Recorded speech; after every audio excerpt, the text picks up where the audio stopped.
매일 성경 묵상을 돕는 해설 가이드입니다. 안녕하세요. 묵상코치입니다.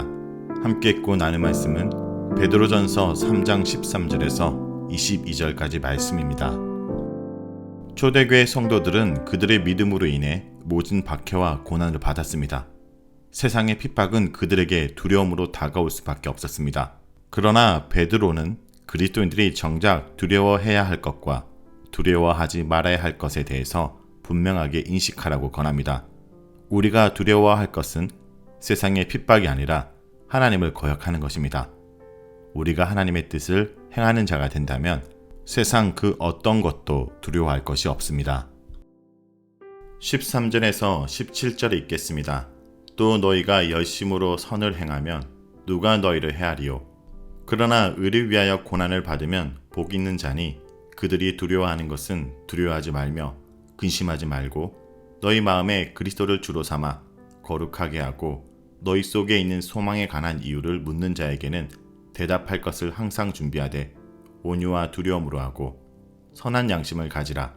이는 그리스도 안에 있는 너희의 선행을 욕하는 자들로 그 비방하는 일에 부끄러움을 당하게 하려 함이라.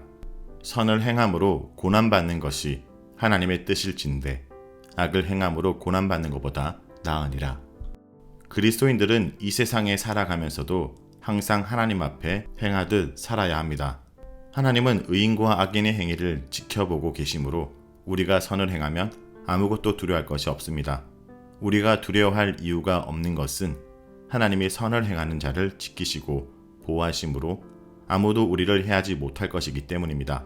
아무도 우리를 해치지 못한다는 말은 우리가 세상에서 그 어떤 핍박이나 고난도 받지 않을 것이란 뜻이 아닙니다. 우리는 여전히 불의한 세상에 살면서 핍박도 받고 고난도 당하고 억울한 일을 겪을 수 있습니다.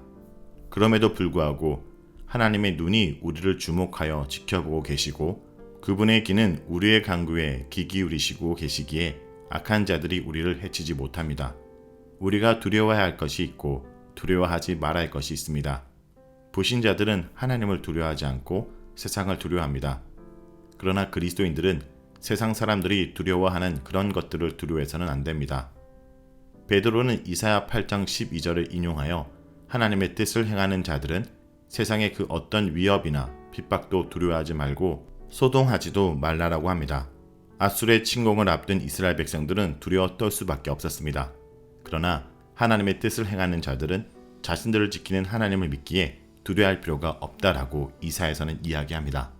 15절에서 베드로는 성도들의 마음에 그리스도를 주로 삼을 것을 촉구합니다. 이 말씀의 의미는 그리스도께서 성도들의 삶의 주인이심이 단지 지식적인 차원에서 이루어져서는 안 되고 내면에 각인되어야 한다는 것입니다. 이러할 때 소망에 관해 묻는 자들에게 항상 대답할 것을 준비해 말할 수 있습니다. 여기서 소망은 고난을 받음에도 두려워하지 않을 때 가지는 것입니다. 그 소망에 관해 대답할 말들을 준비하는 것은 오직 그리스도의 주재권에 대한 헌신에 의해서만 가능한 것입니다. 이러한 점에서 15절은 13절에서 14절과 관련되어 있습니다. 17절에서는 현재 선을 행하는 것에 대해 악인들의 손에 고난을 당하는 것이 하나님의 보응의 때 악을 행하는 것에 대해 하나님의 손에 고난을 당하는 것보다 낫다라고 말합니다. 이 본문은 두 가지 부류를 제시합니다.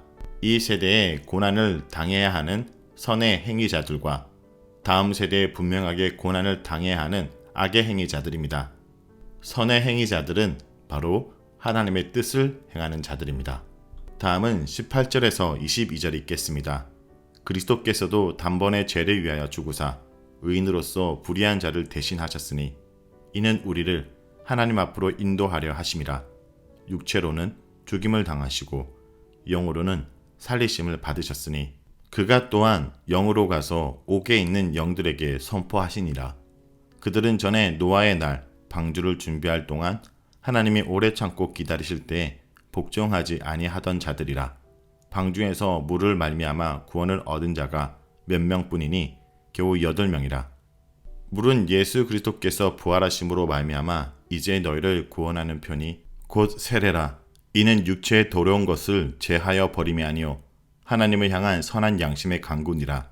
그는 하늘에 오르사 하나님 우편에 계시니 천사들과 권세들과 능력들이 그에게 복종하느니라.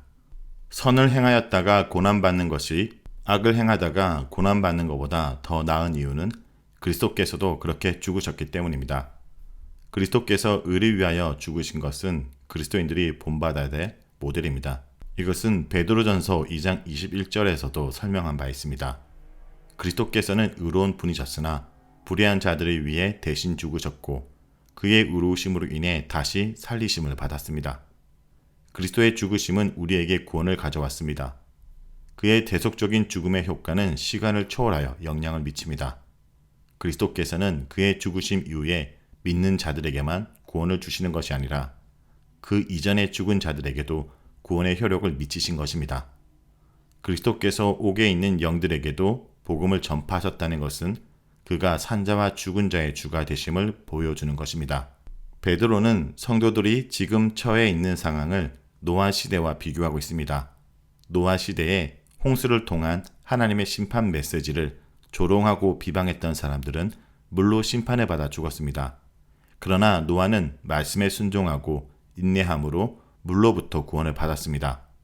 그리스도인들은 복음으로 인해 비방과 조롱을 받고 있지만 인내하면서 선을 행하는 자들이 되어야 합니다. 노아 홍수는 불의한 자들에게는 심판이었지만 의로운 자들에게는 구원이었습니다. 이제 그 동일한 물이 어떻게 우리를 구원하는 상징이 되는지를 설명합니다. 우리가 예수 그리스도의 이름으로 세례를 받는 것은 그리스도와 함께 같은 운명 공동체가 되는 것을 의미합니다.